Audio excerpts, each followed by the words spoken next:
Hidden in California lies a place that looks less like nature and more like the ruins of an ancient world.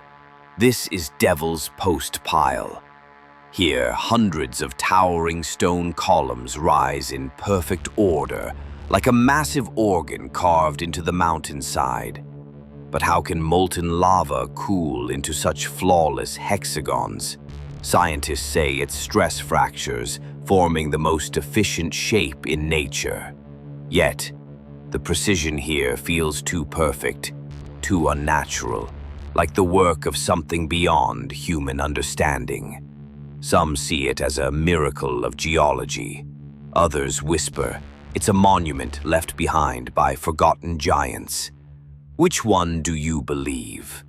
To uncover more mysteries like this, make sure to check out my channel.